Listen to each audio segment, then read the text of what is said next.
¿Sabía que frente a la Plaza Sarmiento hay un edificio pensado para discutir con toda la arquitectura de Rosario? Casa Fracassi, un manifiesto estético político de la Rosario de los años 20. En pleno centro de la ciudad, entre colectivos, bocinas, vidrieras y gente caminando apurada, hay un edificio que obliga a levantar la vista. Y aunque uno no sepa nada de su arquitectura, entiende con tan solo mirarla que esta casa tiene algo distinto. Está en la esquina de San Luis y Corrientes, y aunque uno no sepa nada de su arquitectura, entiende enseguida que esta esquina es distinta, porque no parece un edificio rosarino tradicional, no parece los palacios afrancesados del centro, ni mucho menos encaja del todo con la ciudad que la rodea. Tiene algo extraño, algo andino, algo colonial, que parece traído de otro tiempo y de otro territorio. Y quizás lo más interesante es que esa rareza fue completamente intencional, porque Casa Fracassi no fue solamente una vivienda elegante construida en los años 20, sino una declaración ideológica, un manifiesto arquitectónico, una forma de preguntarse qué significaba realmente ser argentino en una ciudad transformada por la inmigración, el crecimiento económico y las influencias europeas. La historia de Casa Fracassi no habla solamente de arquitectura. Habla de identidad, de política, de cultura y de una Rosario que discutía cómo quería verse a sí misma. En este video vamos a recorrer la historia de Casa Fracassi,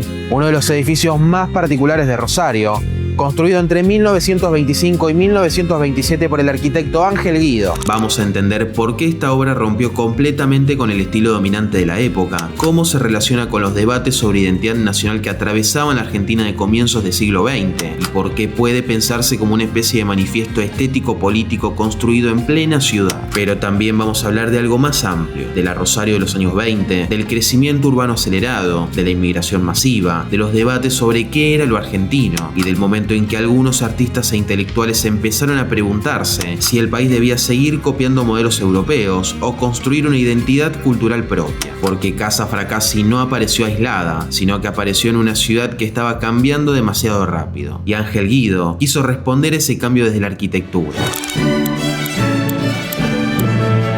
Para entender Casa Fracassi hay que imaginar una Rosario completamente distinta. A fines del siglo XIX y comienzos del siglo XX, la ciudad atravesaba un crecimiento explosivo impulsado por el puerto, el ferrocarril y el modelo agroexportador. Miles de inmigrantes llegaban desde Europa, el comercio crecía, la actividad económica se expandía y Rosario empezaba a consolidarse como una de las ciudades más importantes del país. Pero ese crecimiento era tan rápido como desordenado. La ciudad se expandía sin demasiada planificación, mientras se discutía cómo debía organizarse la planificación urbana, qué estilos arquitectónicos debían representar a la ciudad y qué imagen iba a representar Rosario de allí hacia el futuro. En ese contexto, el academicismo francés se había convertido en el lenguaje dominante de las élites urbanas. Las grandes familias construían palacios inspirados en modelos europeos, las fachadas copiaban estilos franceses e italianos, y buena parte de la arquitectura importante parecía intentar convertir a Rosario en una especie de pequeña capital europea. Pero al mismo tiempo, empezaba a surgir otra discusión, porque mientras la ciudad se llenaba de influencias extranjeras, muchos intelectuales y artistas comenzaron a preguntarse algo incómodo. ¿Qué tenía realmente argentino todo eso? En medio de esos debates apareció Ángel Guido. Hoy es recordado principalmente por haber diseñado el Monumento Nacional a la Bandera, pero su figura fue muchísimo más compleja. Guido no era solamente arquitecto, también era ingeniero, intelectual, docente universitario, ensayista y una figura profundamente involucrada en las discusiones culturales de su tiempo. A comienzos de los años 20 ya se había recibido de ingeniero civil y arquitecto y empezaba a consolidar su carrera profesional, pero hubo un viaje que cambió completamente su manera de pensar la arquitectura. Entre 1919 y 1920 recorrió Perú, Bolivia, Chile y el norte argentino, junto a su hermano Alfredo Guido y al escritor Alcides Greca. Ese recorrido lo enfrentó directamente con las huellas materiales de América Latina, la arquitectura colonial, las construcciones andinas, las marcas de las culturas indígenas y la mezcla cultural producida por la colonización española. Ese viaje, sumado a la influencia de Ricardo Rojas y textos como Restauración Nacionalista y Eurindia, terminó modelando el pensamiento de Guido, donde empezó a sostener algo bastante radical para la época, que la arquitectura argentina no debía seguir copiando modelos europeos. Para él, la verdadera identidad nacional estaba en la fusión entre lo hispánico y lo indígena, y esa idea se transformó en el núcleo de lo que después se conocería como arquitectura neocolonial.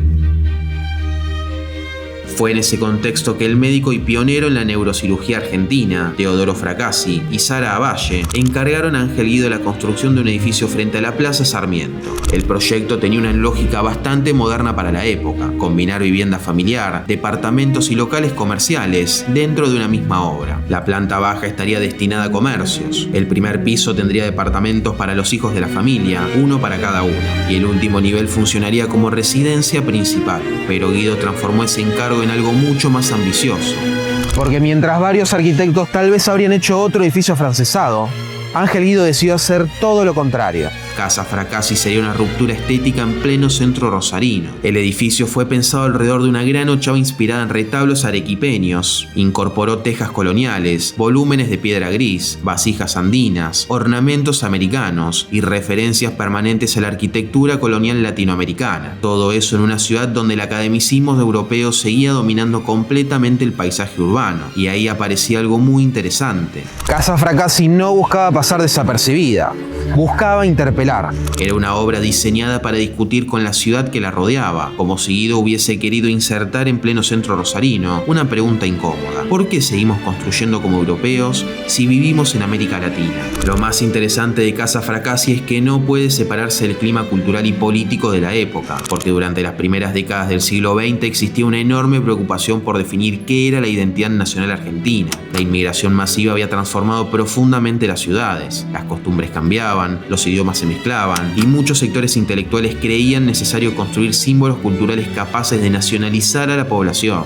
En ese contexto, el arte, la literatura y la arquitectura empezaron a ser vistos como herramientas para construir identidad, y Guido tomó posición de manera muy clara. Mientras muchos arquitectos seguían mirando hacia París o Roma, él proponía mirar hacia América Latina. Por eso Casa Fracassi puede pensarse como un manifiesto. No solamente porque tenía un estilo arquitectónico particular, sino porque detrás de cada decisión estética había también una idea política y cultural. La casa decía que América podía ser una fuente legítima de belleza, que lo colonial y lo indígena también podía representar modernidad, y que Rosario no necesariamente debía parecerse a Europa para ser una ciudad importante. También había un punto importante en el lugar donde se construyó. La esquina de Corrientes y San Luis había empezado a jerarquizarse desde fines del siglo XIX, después del drenaje y relleno de la antigua laguna Sánchez en 1883. A partir de ahí, esa zona comenzó a integrarse definitivamente al centro de Rosario. Aparecieron edificios importantes: la Escuela Normal número 1, el Monumento a Sarmiento, las casas de renta la agrícola y la inmobiliaria, y pocos años después se construiría también la Bolsa de Comercio. Era una Rosario que buscaba consolidar una imagen moderna y prestigiosa, y justamente ahí Guido decidió insertar un edificio que rompía completamente con la estética dominante. Casa Fracassi se volvió entonces una especie de anomalía visual,